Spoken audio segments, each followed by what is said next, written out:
Most seniors think their weakness comes from aging. But what if I told you?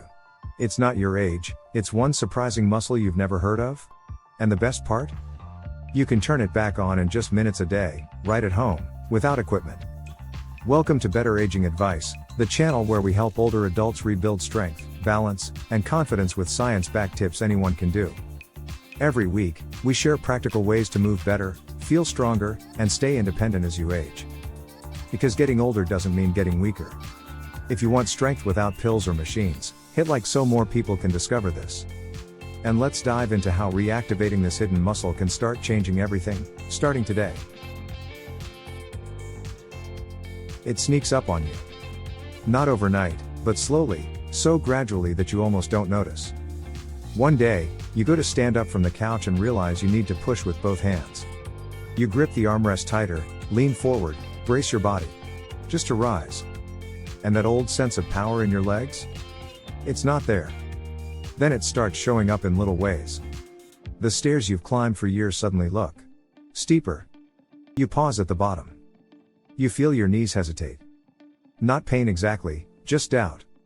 Like your body's not on your side anymore. You reach for a jar, something you've opened 100 times before, and your fingers don't have the same confidence. You tighten your grip. Struggle a little longer. You tell yourself it's just a stubborn lid. But a quiet thought lingers, why does everything feel harder now? That's the kind of weakness no one talks about. Not dramatic. Not medical. But frustrating, draining, and deeply emotional. Because it's not just muscles getting tired. It's what that tiredness represents. Your freedom. Your confidence. Your ability to move without fear. You start avoiding certain movements. Maybe you take shorter walks. Maybe you stop carrying things upstairs. Maybe you stop asking for help because you're not ready to admit what's really happening. And here's the truth, you're not lazy. You're not broken. You're just not getting the signal your muscles need. Your body is capable of more, but when one key muscle starts going quiet, the rest of your strength follows. The good news? You're about to learn how to turn it back on. Marcella never thought of herself as weak. She was 68, a retired florist who spent decades on her feet, lifting boxes, trimming stems, hauling buckets of water across concrete floors.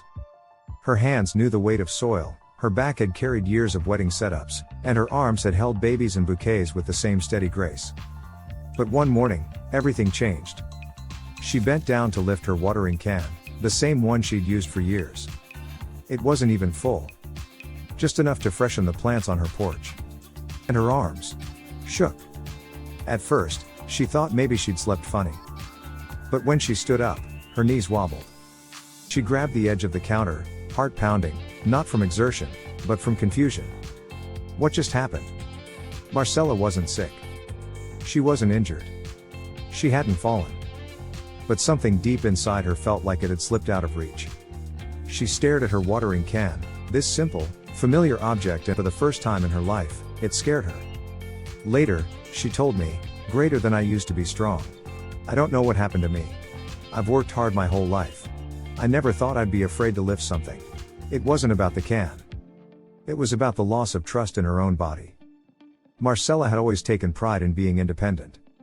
But now, her movements felt uncertain. She started second-guessing the things she once did without thinking.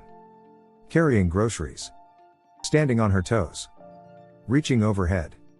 The worst part? No one had warned her this would happen. There was no headline that said, "This is the moment your strength will slip." No doctor said, "Watch out for this." And no friend told her, "This happened to me, too." It was quiet. Sudden. And deeply personal. She started avoiding tasks, not because they hurt, but because she didn't want to feel that weakness again.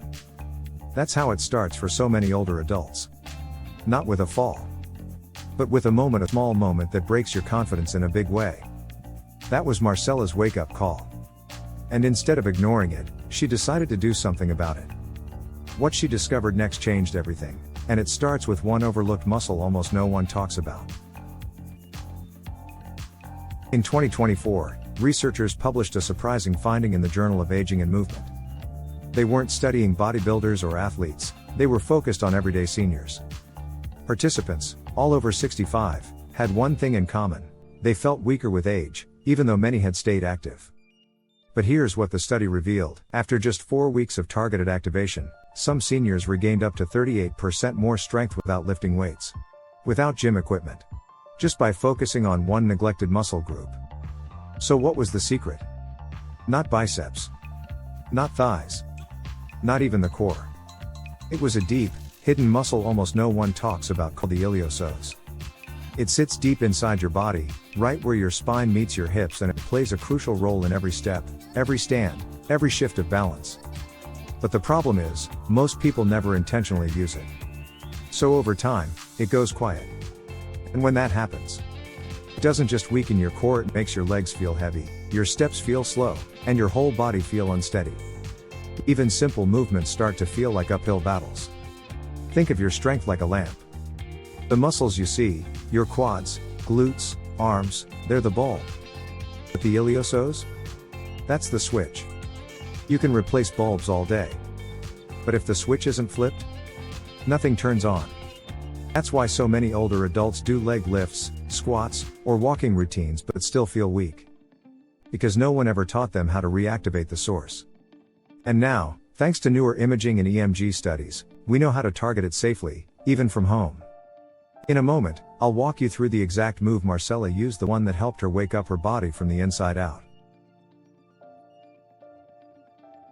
Here's what Marcella did, just once a day. No gym. No equipment. Just a firm chair and 2 minutes of focused movement. At first, she doubted it would help. It's too simple, she told me. But that's the point. When we target the right muscle, the one most people forget about, small, precise movements can reset the whole system. This isn't about sweating or straining. It's about reactivating what's gone quiet. Here's how to do it. Step 1. Sit on a firm, stable chair. Not a couch. Not a recliner. You want a surface that keeps your hips level and your spine upright. Plant your feet flat on the floor, about hip width apart. Let your hands rest gently on your thighs or beside you for balance. Your back should feel supported but not slouched. Feel grounded. Safe. Focused. Why is this so important? Because the position you start in tells your body what kind of movement to prepare for. Soft cushions and low recliners tilt your pelvis backward and disengage your core, which means your hips, back, and stabilizers turn off. That's the exact opposite of what we want here. A firm chair, like a dining room or kitchen chair, gives your body the support it needs without taking over the work. You're asking your muscles to wake up, not check out. Sit so that your knees form a 90-degree angle, feet directly below them, not tucked under or stretched too far out. This lets your pelvis settle into a neutral position. It's the foundation of safe and effective movement. Let your shoulders drop away from your ears. Relax your jaw. Take a breath. This is a full body signal. We're stable. We're ready. This position does more than prepare you, it begins to reactivate. The iliopsoas, that deep core muscle that connects your spine to your thighs, responds to posture. The moment you align your hips and sit tall, you're giving that muscle a green light. And there's something else that happens in this position: confidence. Many seniors forget what it feels like to feel truly balanced. Just sitting this way, feet grounded, spine tall, helps your body remember what that stability feels like. You're not straining. You're not forcing anything. You're simply creating the right environment for your body to function the way it was designed to. It may look simple, but this first step is your power up. The ignition. Before we move, we prepare. And that preparation alone begins to restore control. Step 2. Slowly lift one knee toward your chest. This is where the magic begins. You're not trying to touch your chest, just raise the knee a few inches, maybe 6 to 10, until you feel the front of your hip doing the work. No jerking. No bouncing. Just smooth, steady movement. As you begin to lift your knee, let the rest of your body stay still. Keep your back tall, shoulders relaxed, and your hands resting gently on your thighs or the chair. The only thing moving should be your leg, like a slow elevator rising one floor. At the top of the lift, pause and hold for a full 3 seconds. This hold is key. It gives your nervous system time to fire the iliopsoas and keep it engaged. Think of it like flipping a switch. You're saying to your body, hey, wake up. This is your job. And now, breathe. Don't clench your jaw or hold your breath. Inhale gently through your nose. And as you hold the top of the movement, exhale through your mouth. This breathing syncs your nervous system with your movement, creating more stability from the inside out. As you hold, you might feel a subtle burn, but it shouldn't hurt. You're not working your quad, thigh, or your abs. You're targeting something deeper, the iliopsoas, the hidden connector that bridges your spine and your femur. It's the muscle that lifts your leg when you step, helps you sit upright, and keeps your balance when you shift your weight. For many older adults, this muscle goes dormant after years of sitting or compensating with other muscles. But the moment you isolate it, and ask it to do its job, something clicks. You feel it. Not on the surface. But deep inside the hip socket, right where your leg meets your torso. That tiny activation is a turning point. It means the communication between your brain and your body is working again. And once that signal is restored, strength starts to return, one small, powerful rep at a time. Step 3. Lower with control. This is the part most people rush through, but it's just as important as the lift, maybe even more. Once you've held your knee at the top for those critical 3 seconds, begin to lower it slowly, with full awareness. Don't let it drop or collapse. Instead, imagine your leg is moving through thick honey or warm water, smooth, steady, with gentle resistance. Why is this so important? Because strength isn't just about how you lift. It's about how you release, with intention, stability, and grace. Most falls happen during a movement ending, not beginning. That moment when you lower your foot, shift your weight, or turn to sit down. And your body doesn't respond the way you thought it would. By focusing on the eccentric phase, that's the controlled lowering, you're retraining your nervous system to stay engaged all the way through. You're teaching your muscles and joints how to coordinate smoothly, even during transitions. That means fewer jerky movements. Less wobble. More balance. As your foot returns to the floor, feel it land with purpose. Don't slam it down. Let your toes touch first, then gently shift your weight into your heel. Now pause. Feel your posture. Your spine tall. Your shoulders soft. Your feet grounded. That small moment of reset helps your body integrate the movement and prepare for the next rep. This isn't about speed or effort. It's about precision. Each rep you lower with control strengthens not only the iliopsoas but also your body's internal sense of coordination, the secret ingredient that prevents stumbles before they start. So don't rush. Honor the lowering. It's where resilience is built. Step 4. Repeat 10 times on one leg, then switch. This is where consistency and commitment come into play.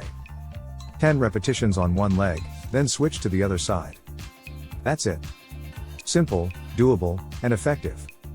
Many seniors feel overwhelmed by complicated exercise routines or long workouts. But this one move breaks through that barrier. It's low impact, gentle, and requires no equipment. Just you, a chair, and a little focus. Doing these 10 controlled reps activates your iliopsoas repeatedly, strengthening the connection between your brain and those deep stabilizer muscles.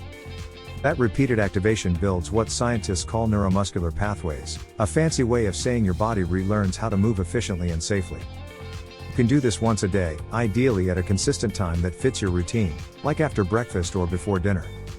Some find that doing it twice a day, morning and evening, supercharges progress. But the key is quality over quantity. Don't rush through the reps. Each lift and controlled lower should be mindful and deliberate. Over time, as your strength and control improve, increase the hold at the top from 3 seconds to 5 seconds. This extended pause deepens the muscle activation and gives your nervous system extra time to solidify the connection. It's like upgrading from a quick flick of a light switch to holding it steady, ensuring the muscle stays awake and engaged. The results may surprise you. Within just 2 to 3 weeks, many seniors report better balance, more confidence stepping up curbs, and even improved posture. Marcella, whose story we shared earlier, found herself reaching for her watering can again without hesitation, something she thought was gone forever. Remember, progress isn't always linear. Some days might feel easier than others. That's normal. The important part is showing up and doing the movement consistently. Your body responds not to perfection, but to persistence. And here's the encouraging truth. This small daily commitment protects you from falls, improves your mobility, and strengthens the muscle that really matters, the one most people overlook. So start with 10 reps per leg. Switch sides mindfully. Celebrate every small victory. Because this simple ritual is building your foundation for a stronger, more independent life. Common mistakes to avoid. Let's make sure every rep counts. Because doing this the wrong way won't just stall your progress, it could actually reinforce the weakness you're trying to reverse. First, don't lean back in the chair. It's tempting, especially if your back feels tired. But leaning shifts the effort away from your hip flexors and onto your lower back or thighs. That defeats the whole point. Sit tall. Imagine a string gently pulling your head toward the ceiling. Your spine stays upright, and your core gently engaged. That posture is what ensures your iliopsoas actually does the work. Second, don't rush. This is probably the biggest mistake people make. Quick reps might feel easier, but they bypass the brain-muscle connection we're trying to rebuild. You're not just lifting a leg, you're rewiring how your body moves. Slow, steady movement gives your nervous system time to reconnect with those deep stabilizer muscles. Think of it like tuning an old radio. The slower you go, the clearer the signal becomes. Third, don't lift too high. This isn't about showing off range of motion. Lifting your knee higher doesn't mean you're doing better. In fact, if you go too high, you risk using the wrong muscles, like your thigh or even your back. Aim for a small, controlled lift. You should feel it deep in your hip, not your quad. And lastly, don't forget to breathe. It sounds simple, but many people hold their breath without realizing it. Match your breath to your movement. Inhale as you lift, hold that breath gently at the top, and exhale slowly as you lower. This rhythm helps relax your body and increase focus, which in turn strengthens the connection between your brain and the muscle. Now here's the beauty of this routine. You don't need a gym. You don't need gear. You can pair it with a short walk, a few stretches, or even do it during a commercial break while watching your favorite show. It's simple. It's safe. And best of all, it works. Because it's not about doing more, it's about doing the right thing. Just 12 days. That's all it took for Marcella to notice something had shifted. She wasn't sprinting marathons or lifting heavy boxes. But one morning, while reaching for her watering can, the same one that once made her arms tremble, she realized it felt light. Like it used to. She stood there in her garden, barefoot on the dew-soaked grass, and smiled. The fear she'd been carrying, the fear of becoming dependent, of losing herself little by little, started to fade. That afternoon, she climbed the stairs to her bedroom without gripping the railing. It wasn't effortless, but it wasn't dreaded. That was new. Marcella picked up the phone and called her daughter. Her voice cracked a little when she said, "I feel like I have myself back." Not because of a miracle drug. Not because she spent hours in therapy or a gym. But because of one tiny muscle that finally turned back on. And because she didn't give up. In the following days, her daughter noticed something else. Marcella's walk had changed. It was subtle, but there was more confidence in her stride. More lift in her step. Less hesitation, less fear of falling. The neighbors noticed too. One of them stopped her during a morning stroll and said, "You're glowing. What's your secret?" And you know what Marcella said? "I started with a chair and a knee lift. That's it." She smiled. And that smile, that quiet joy that comes from doing something for yourself, it was contagious. She started laughing more. Saying yes to more outings. Her world, which had been quietly shrinking, started expanding again. Because strength isn't just about muscle. It's about freedom. It's about getting your life back, piece by piece, step by step. Marcella didn't reverse aging. She didn't turn back the clock. She simply reminded her body who she was. And that reminder changed everything. Weakness in your body isn't just about feeling tired. It's not just about needing to sit down more often, or skipping the stairs, or struggling with a stubborn jaw. It's about your independence. Your ability to live on your own terms. That's the real cost when strength begins to slip away, not just muscle, but freedom. And it never feels sudden. It happens slowly, quietly. A little more effort to get out of a chair. A bit more hesitation stepping off a curb. The kind of changes we brush off, until one day. It's a fall. It's a fracture. It's a hospital visit that rewrites your life overnight. But now you know something most people don't. These turning points don't come out of nowhere. They begin with the muscles we stop using. Especially the ones we didn't even know existed, like the iliopsoas. And that's the hope here. Because knowledge is power. And this little 2-minute routine? It's more than exercise. It's your wake-up call. If you felt your body getting weaker, if something in you said, "This isn't right," share it in the comments. Your moment, your story, might be exactly what someone else needs to read to take that first step. This channel, Better Aging Advice, is about more than tips. It's about truth. It's about reclaiming the control you didn't even realize you'd handed over. So if you're ready to stay strong, naturally, simply, consistently hit subscribe. We're in this together.